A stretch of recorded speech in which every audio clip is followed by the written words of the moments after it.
Hello everyone! As some of you know, on Friday I held my 100,000 subscriber celebratory stream, and we had a nice lead chess tournament. The tournament featured over 4,300 players. After that we gave out some prizes, 10 prizes with the Amazon gift cards and 2 championship chess sets. So all the winners of the tournament were paid in full, and some of you have already contacted me about the prizes of the giveaway. I believe 3 of you for the Amazon gift cards and 1 person who won the championship chess set.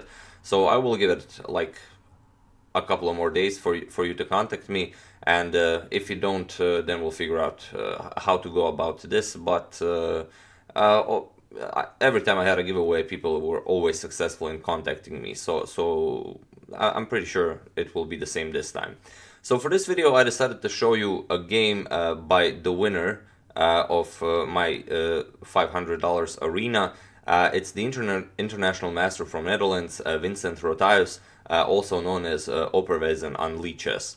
And I chose this game because it features one of my favorite openings as white. It's the Mengarini variation against the Sicilian.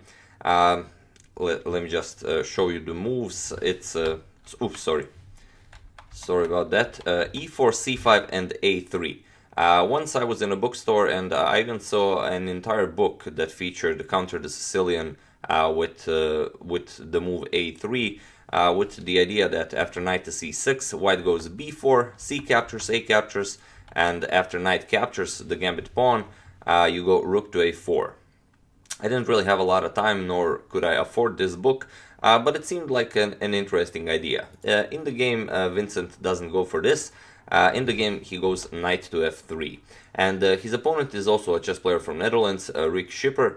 I couldn't find any more information about him, unfortunately, but I think he's rated around 2,000, above 2,000.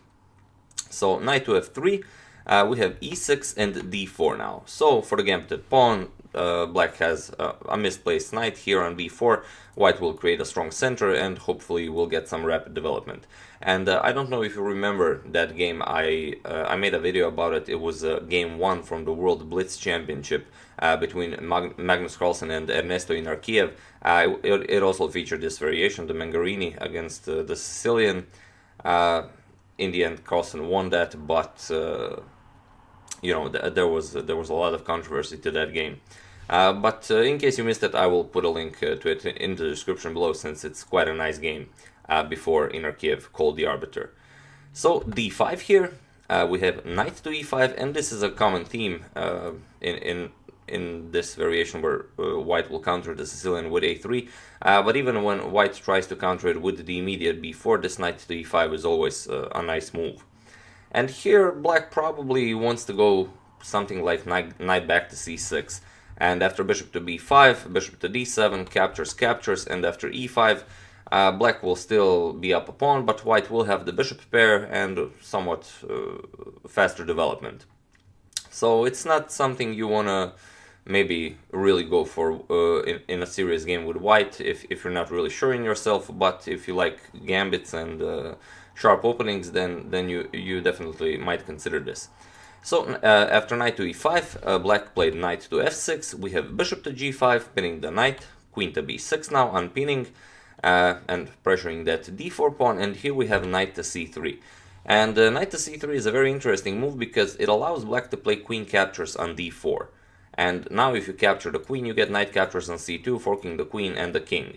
But of course white doesn't have to capture the queen. After queen captures, white can go bishop to b5 check, and I don't know, after bishop to d7, black decided he doesn't wanna play this. So after this knight to c3 move, black played knight captures on e4, and here we have bishop to b5 check, knight back to c6 blocking, and this is move 11, and this is where the fun begins. Here Vincent Rothuis plays rook to a6, and this is quite a move as it offers black a lot of options. What's the idea behind rook a6? Well, of course, if you capture the rook, pawn captures rook, then you get bishop captures on c6. And now you either have to give up the queen with queen captures bishop, or play bishop to d7 and bishop captures on d7. This is checkmate. Another thing, after rook to a6, as you can see, the queen doesn't really have anywhere to go. The bishop is slicing all the way to d8, so only move you could play if you want to move the queen is queen to c7. But after queen to c7, knight captures on e4. After d captures on e4, now rook captures on c6. Queen to a5 check. Of course, you don't want to capture the rook. If you capture the rook, then bishop captures on c6 will result with the same idea. Bishop blocks, bishop captures on d7, and then black again loses the queen, followed by checkmate. So here, black would have to play queen to a5 check, and after bishop blocks, now black captures the bishop on b5, but now comes c4. And c4 really doesn't leave the queen any squares. You either have to capture the rook on c6 and again give up the queen, or you can go rook to queen to b2, but now comes queen to a4, threatening all sorts of terrible discoveries. If you capture the rook, you're again getting checkmated. So black could try. You can't. If you capture the rook, you get queen captures. King moves, now queen to c7, and it's mate in 1. King f6, queen captures on f7. This would result in checkmate. So after this queen to a4 move, you can try queen to b1 with check, but again, after you move the king and after you capture, now white wins however he pleases. Rook captures, this is with a double check, king moves, but again, queen d7, king f6, and queen captures on f7, and this is again checkmate.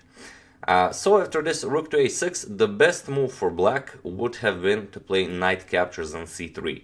Removing the defender of the bishop and also attacking the queen on d1. So here white would have to capture the queen, rook captures queen, knight captures queen on d1, rook captures on c6, and now again you can't capture the rook because of checkmate. Black first has to make some room for his king on f8, so first bishop to b4 check. Now king captures on d1 and now castles. And now best move for white is to capture the bishop, because if you just move the rook, then f6 and you lose a piece. So you do have to move the rook with tempo. Rook captures, and now after bishop to d2, bishop captures, king captures. White would have a bishop and a knight for a rook, but black would be up 2 pawns, and they are 2 connected pawns, so it's a roughly equal position, but black didn't go for this. After rook to a6, he decided to play bishop to b4, pinning the knight on c3. And here it's also a nice trap that white can fall into. If white captures the queen now, for example, rook captures queen, now comes bishop captures on c3 with check. King e2, now comes a captures on b6, with all sorts of devious ideas. That rook is now ready to come to a1. So after knight captures on c6, now of course not capturing the knight, but bishop to d7, and now the knight on c6 is attacked and the bishop on g5 is attacked. So you do have to play something. F3, now you capture after pawn captures knight. Now c captures on b5, and here black would definitely have compensation and a better game, as he would still have the bishop pair, he would still have both of his rooks, so even material wise black is better here. So after this bishop to b4 move, white decided that it was best not to capture immediately, but he simply castled here. Here we have queen captures on a6, as now there really wasn't anything to do. Bishop captures on a6, and now knight captures on c3. So grabbing a lot of pieces for the queen. Queen to g4, and now comes h5. First kicking the queen away from g4. Queen to h4, and now knight captures on e5. D captures on e5, and now knight to e4, as the bishop on b4 was attacked. So bishop to d3, now comes knight captures on g5, queen captures on b4, and now a6. We have rook to a1, kind of stopping b5, as if b5 bishop captures on b5. We have f6, bishop to g6 check, knight to f7, and e captures on f6. G captures on f6, and now f4, preventing black from expanding in the center, also controlling the knight if the king ever manages to move. Rook to h6, we have f5 now, guarding the bishop and going for trying to break open this structure black created, so the rook will be able to attack the king. We have e5, not allowing the position to get opened. Queen to d2, and now rook to h8, getting the rook out of the way. Queen captures on d5, we have rook to f8, and here after rook to d1, Rijk Schipper resigned the game, as there is no move he can play. This rook can't move, as it must protect the knight on f7. The knight on f7 can't move because it's pinned. You can't play any moves with the bishop. Of course, the threat is mate in 1, queen to d8 checkmate, as the knight is pinned on f7. So black could try something like bishop captures on f5, simply to allow the rook to defend the d8 square. But then comes queen captures on b7, attacking the rook on a8, rook moves, and now rook captures, king captures, and after bishop to f5, there is no defense against queen to d7, this would be checkmate. So after rook to d1, black resigned, and a very nice victory by Vincent Rothuis, also known as Operwezen on Lead Chess, who won this very nice tournament, like I said, that featured over 4,300 players. So yeah, that's the game. I do hope you enjoyed it. I chose this one because I really like that Mengarini variation. It's very fun to play it, especially in Blitz and Bullet.